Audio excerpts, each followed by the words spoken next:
सलीमा, मैं तुमसे एक ज़रूरी बात करने के लिए ख़त का सहारा ले रहा हूँ। वैसे भी मेरी सारी ज़िंदगी दूसरों के सहारे बसर होनी है। तुम लोग उस रोज़ अस्पताल मेरी खबर लेने आए तो मैंने महसूस किया कि तुम्हारे घर वालों की आंखों में एक बेगानगी सी है। उस रोज़ मुझे तुम्हारी आंखों में भी अपनायत नज़र नहीं आई। जिंदगी का सफ़र बहुत लंबा है और मेरी एक टांग कट चुकी है। तुम एक माजूर शख्स को अपना हमसफ़र बनाना चाहती हो। तुम इस फैसले से पहले 1000 मरतबा सोच लो। अभी हमारा सिर्फ निकाह हुआ है, रुखसती में बहुत देर है। उस पर तरस खाकर कोई जज्बाती फैसला ना करना, क्योंकि जज्बाती फैसले पानी के बुलबुले की तरह होते हैं। तुम्हारा मुश्ताक। माँ, ये क्या बात? आज हमारी गुड़िया बड़ी उदास उदास सी है। खैरियत तो है? क्या हुआ? वो मम्मा, मुश्ताक का खत आया। मुश्ताक भाई का खत आया है? क्या लिखा उन्होंने? वो खुद क्यों नहीं आए हैं? तुमने उसे खुद आने के काबिल छोड़ा है? पता नहीं तुमने और तुम्हारे जैसे कितने जैली डॉक्टरों ने कितने लोगों को मजदूर बना दिया। काका मैंने खुदा के वास्ते ये काम छोड़ दे। क्यों लोगों की बद्दुआएं ले रहे तू? माँ, ये क्या बात कर रही हो? लोग तो मुझसे ऐसे ही खामखा जेलस हैं। इधर पकड़ाओ, मैं पढ़ के देखता हूँ क्या लिखा है मुश्ताक भाई ने। ऐसी कोई बात है माँ? लिखा है कि वो दरअसल मेरे पास इस वक्त चश्मा नहीं है ना, जब होगा फिर मैं पढ़ लूंगा। तुम जुबानी बता दो मुश्ताक भाई ने क्या लिखा है। उसने लिखा है कि मैं माजूर हो चुका हूँ और माजूर शख्स के साथ जिंदगी बसर करने का फैसला जज्बात में आकर नहीं बल्कि सोच समझ कर करो, ताकि बाद में कोई पछतावा ना हो। क्या?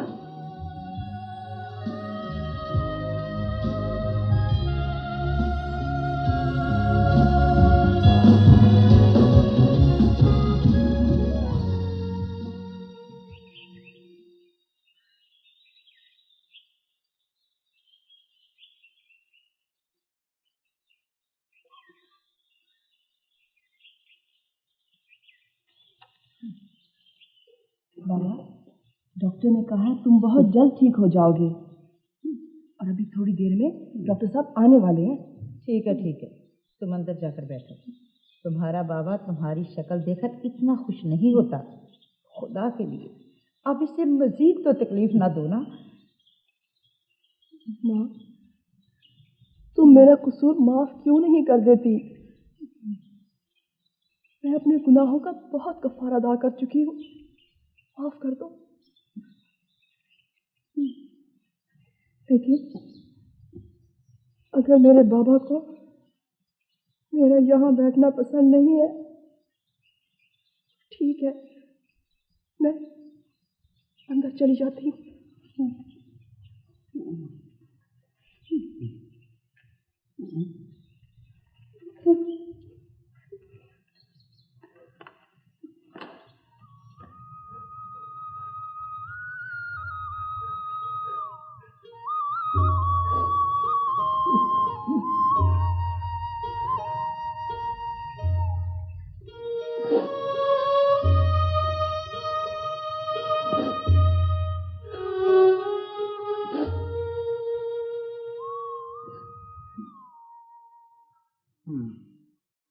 मौले पुत्र, मेरी तबीयत ज्यादा खराब हो रही है।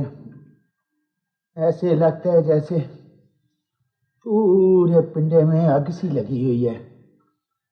गांव में कोई हकीम नहीं है? ओहो, ये गांव नहीं है, ये शहर है। मियाँ जी, यहाँ पर हकीम नहीं होते, डॉक्टर होते हैं। और वो जो डॉक्टर है ना, वो स्पेशलिस्ट होते हैं जिस्म के तमाम हिस्सों के। मसलन कान के स्पेशलिस्ट, नाक के, नथनों के, और नथनों के अंदर जो बाल होते हैं उनके स्पेशलिस्ट। ये क्या कह रहा है कुरैशी पुत्र? कुछ नहीं मियाँ जी, आप इसकी बातों पर ज्यादा ध्यान न दिया करें जी। क्या ना दिया करें। ध्यान मियाँ जी ध्यान। ध्यान और नहीं क्रैशी पुत्र, ये मेरा एक ही तो पुत्र है। मेरे लिए तो सब कुछ यही है।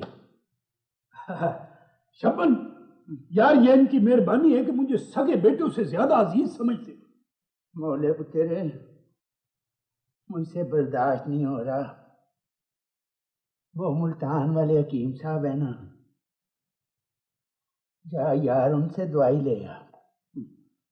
मैं नस के डॉक्टर नू लेके आना। मेरी जी तबीयत वाकई ठीक नहीं आती। ओए शबन, डोंट बी सो शोखा। इनकी तबीयत को कुछ नहीं हुआ, बस बदहजमी है यार।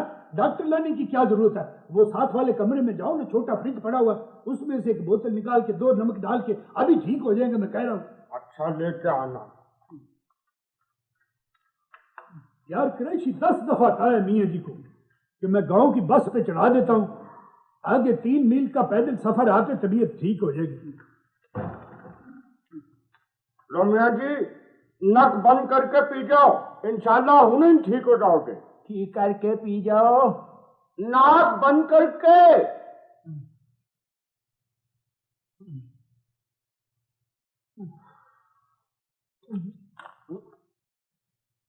ये क्या है? छोड़े मियाँ जी इसको, मैं दवाई ला के देता हूँ। अभी मैं दवाई लेके आता हूँ। यार शबन मियाँ, तुम्हारी भाभी मैके गई हुई है और आप उदास हो हैं? हाँ यार, घर का एक जी भी बाहर चला जाए ना तो बंदा उदास हो ही जाता है। मगर मैं तो ये बात कह रहा था कि मुझे अकेले को सारा काम करना पड़ता है। अब शबन मियाँ के लिए मैं लस्सी खुद ही बना कर लाया हूँ। कीते पहलवान, और जेड़ा बंदा काम करता होवे उहदे वास्ते अगर थोड़ी जी मेहनत कर लेवे तो क्या फर्क पैंदा है। बिल्कुल सही है अंकल, क्यों तुमने बिल्कुल सही है। मगर शीदा पहलवान, ये जो तुम्हारी आल औलाद है, ये सिर्फ रोटियां तोड़ने के लिए। यही के अफसोस की गल लगी छीजे पहलवान कि असी लोगों ने अपनी औलाद नू खान पीन तो लेके उठन बैठन तक, ते उठन बैठन तो लेके मजहब ते तारीख तक तो बेखबर रखा होया है। इन्ना नुमानिया नू ते भी नहीं पता हैगा कि पाकिस्तान क्यों बने।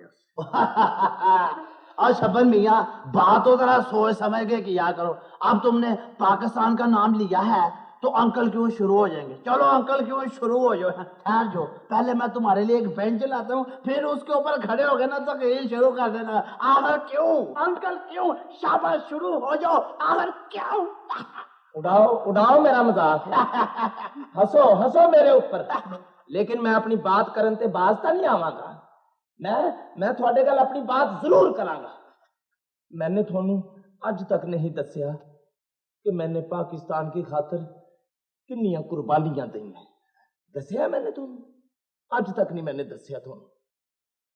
मैं वो मुहिबे वतन नहीं जेड़ा पाकिस्तान नू दोनों हाथों नाल लुट रहा है। मैं तो वो मुहिबे वतन है जिन्हें पाकिस्तान की खातर अपने आप नू लुटाया है। हाँ, तुसी मैनू पूछते हुंदे थे कि तेरी मां, तेरा बाप, तेरी भैन, तेरे मामे चाचे कहाँ है। मैं थोनू टालन वास्ते ये कह दिंदा था कि वो बचपन में ही फौत हो गए। मैं उन्होंने कुर्बानियां की वजह से अपनी टोपी में मोर का पर नहीं लगाना चाहता था। लो फिर सुनो, आज मैं थोनू अपनी कहानी सुना ही दवा। जब पाकिस्तान बनने का ऐलान होया, उसी रात उन्होंने साडे ऊपर हमला कर दिया। जेड़े सानू कहंदे हुंदे थे कि तुसी मुसलमान साडे भाई है, तुसी साडे नाल मिलजुल के रहो। साडे चंद नौजवान पहरा दे रहे थे, उन्होंने डट के उन्होंने गैल मुकाबला करया, लेकिन एक एक करके सारे शहीद हो गए। यह मंजर देख के मैं बेहोश हो गया। जब मैंने होश आई है तब मैं लाहौर के वाल्टन कैंप में था। ये कहानी मैंने तुम इस वास्ते नहीं सुनाई कि तुसी मेरे नाम के नारे लगाओ। ये कहानी मैंने थोनू इस वास्ते सुनाई है कि वो दरिंदे फिर साडी हवेली में दाखिल हो चुके हैं। अंकल क्यों, वो कैसे? मजहबी फिरका प्रस्तां की शक्ल में, लसानी जमाता की शक्ल में, और साडे घर में शब खून मार रहे हैं, शब खून मार रहे हैं। उन्हां का मुकाबला असी इस्लाम जिंदाबाद, पाकिस्तान जिंदाबाद के नारे लगाते नहीं करना, बल्कि सारे सूबे में इंसाफ कायम करके करना है और गुरबत तो अफलास नू खत्म करके करना है, जागीरदारी और वडेरा शाही नू खत्म करके करना है। अगर असी ये काम कर लें तो साडा पाकिस्तान भी और इस्लाम भी दोनों महफूज हो सकते हैं। खुदा का वास्ता है, खुदा का वास्ता है, जो उनका बदला नहीं चुका सकते तो उन्हें शहीद ढंग नाल इस तरह बेवफाई ना करो, ना करो इस तरह बेवफाई। क्यों कर रहे हैं बेवफाई? आखिर क्यों क्यों कर रहे हैं बेवफाई? क्यों कर रहे हैं?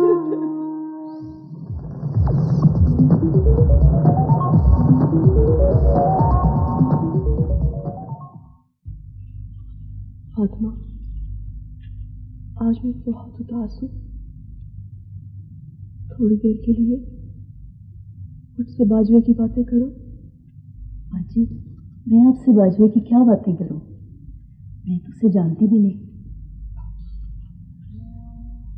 जानती तो मैं भी उसे नहीं हूँ फातिमा, लेकिन यहाँ पर किसी को जानने का दावा कौन कर सकता है? उसने मुझे धोखे में रखा और मैं आज भी स्कूल में पढ़ाते हुए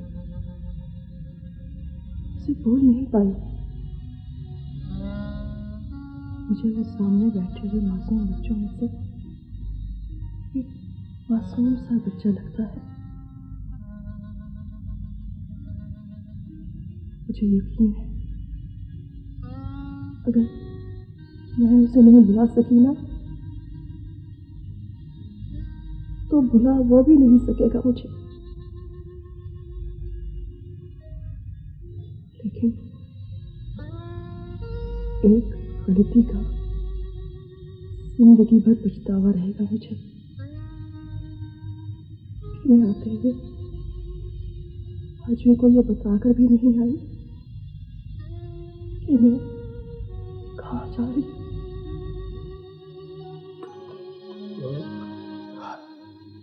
यार मिस्टर क्रैशी, मुझे कभी कभी महसूस होता है यार, I am falling in love with somebody.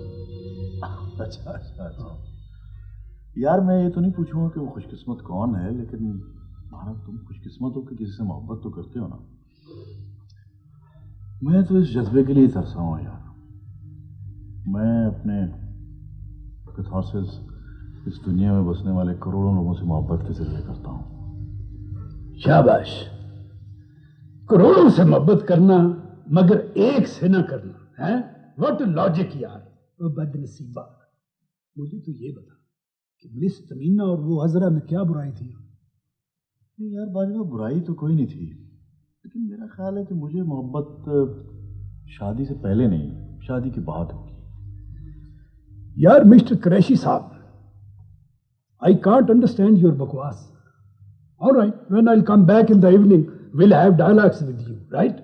Now I'm in hurry because I have to go to my office. अरे हाँ, आज तो मेरा भी पहला पीरियड है यार, मुझे भी जाना है। वक्त पे जाओ ना, ताकि स्टूडेंट भी वक्त पे के आए। खुदा हाफिज। खुदा हाफिज।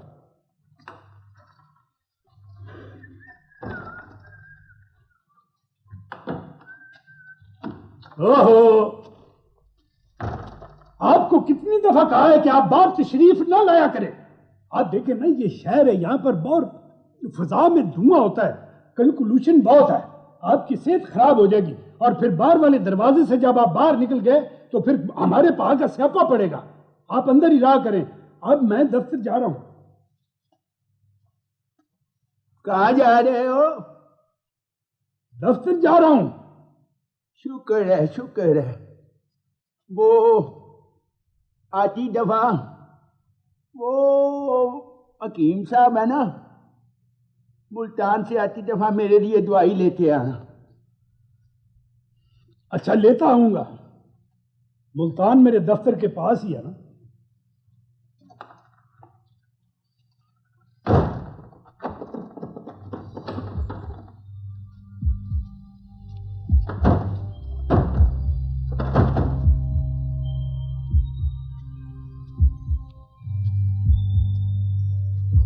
हमारी जिंदगियों से खुशियां क्यों रूठ गई हैं, और जो खुशियां हमारे लिए मुंतजिर रहती हैं, हम उनके करीब से आंखें बंद करके क्यों गुजर जाते हैं। अगर हम चाहें तो ये फूल, ये दरख्त, ये हवाएं, ये परिंदे, ये सब भी तो हमारे दुखों को कम कर सकते हैं। अरे तहमीना, तुम किधर? इंसानों ने तो दुख ही दिए हैं। मैं आज फितरत के इन खूबसूरत मनासिर को दोस्त बनाने आई हूँ। तुम्हारी सोच में बड़ी पॉजिटिव चेंज आई है, लेकिन इसका कोई पस मंजर? मैं बहुत अरसे से अपनी आंटी के हाथों रोलिंग स्टोन बनी हुई थी। वो मुझे जिधर ठोकर लगाती थी मैं उधर ही लुढ़क जाती थी। कभी तुम्हारी तरफ कुरैशी और कभी भाजपा की तरफ। आज वो एक आरती को घर पर ले आई जिसकी उम्र 60 बरस की थी, और वो चाहती थी कि मैं उसे शादी के लिए फांस लूं। मुझे अपनी जिल्लत का इस कदर एहसास हुआ कि मैं खामोशी से यहाँ चली आई। मैं बहुत कमज़ोर लड़की हूँ कुरैशी। शायद इस जिल्लत का मुजाहरा दोबारा ना कर सकूं और एक बार फिर कॉम्प्रोमाइज़ की जिल्लत में मुब्तला हो जाऊं। अब जिल्लत का ये भारी पत्थर मुझसे नहीं उठाया जाता। तुम और कुछ नहीं, मेरे दोस्त तो होना। मेरे लिए दुआ करना।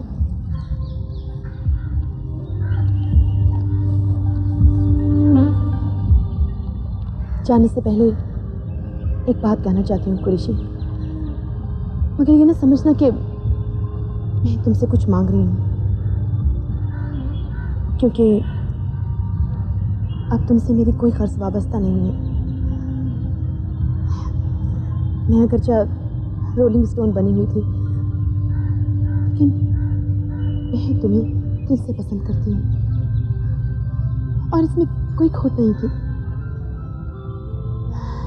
यही सच था।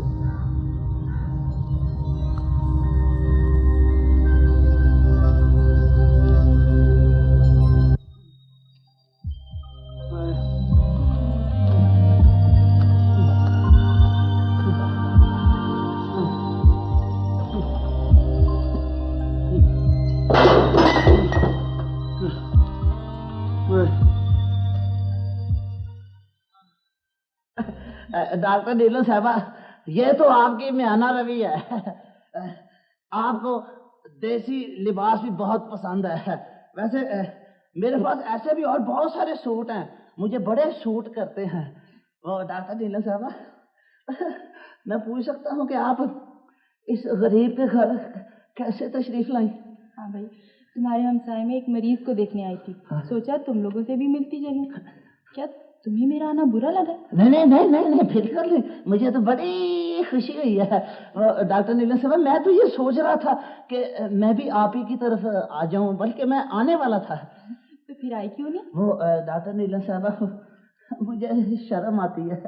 वो दरअसल बात ये है कि आजकल मेरे लिए बड़े ही रिश्ते आ रहे हैं, इंजीनियर के और प्रोफेसर के और लेडी डॉक्टरों के भी। अच्छा, लेडी डॉक्टरों के भी रिश्ते आ रहे हैं? भाई ये तो बड़ी अच्छी बात है। बस मैं क्या करूं, मैं हूं ही जो हसीन। वो दरअसल डॉक्टर नीलम साहबा, वो मैंने आपसे मशवरा करना था कि अब मैं क्या करूं। तुम क्या करो भाई, ये तो मैं सोच कर ही बता सकती हूँ। वैसे शादी के मामले में इतनी जल्दबाजी नहीं करनी चाहिए। और 2-3 दिन तक मैं तुम्हारे घर आ रही हूँ, तुम्हें एक ऐसी बात बताने कि तुम सुनकर खुश हो जाओगे। क्या वाकई? इलियास,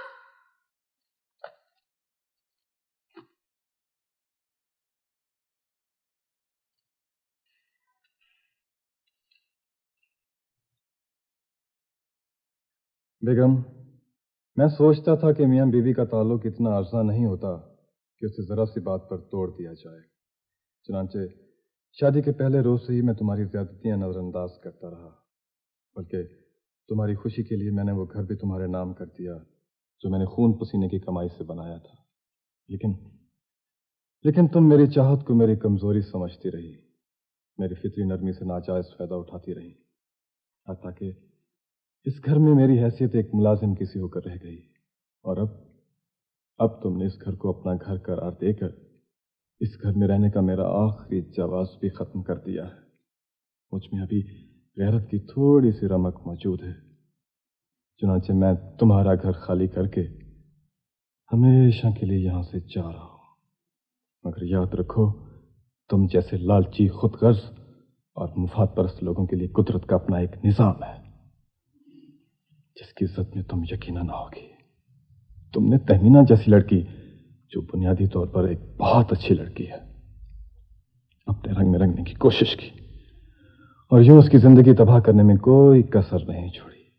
मगर खुदा का शुक्र है कि वो भी तुम्हारे चुंगल से आजाद हो गई है। मैं तुम्हें जाते हुए खुदा हाफिज नहीं कहूंगा, क्योंकि मुझे यकीन है कि खुदा तुम जैसे लोगों की हिफाजत नहीं करता। और हाँ, मैं अपने बेटे अली को भी अपने साथ लेकर जा रहा हूं, क्योंकि वो भी तुम्हारे पास नहीं रहना चाहता। अलियास,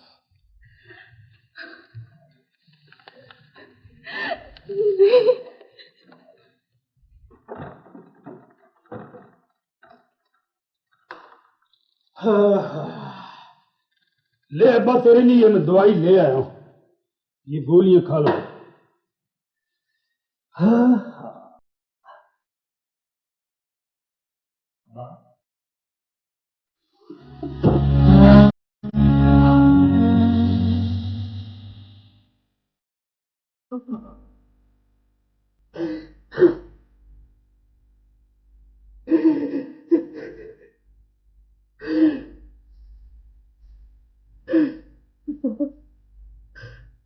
मैं तेरा कातिल हूं,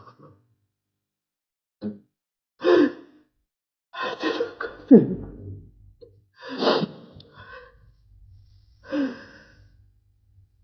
मैं तुझे मैले कपड़ों की तरह लोगों की नजरों से बचाता रहा, लेकिन अब मैं खुद सारी जिंदगी लोगों की नजरों से बचता रहूं।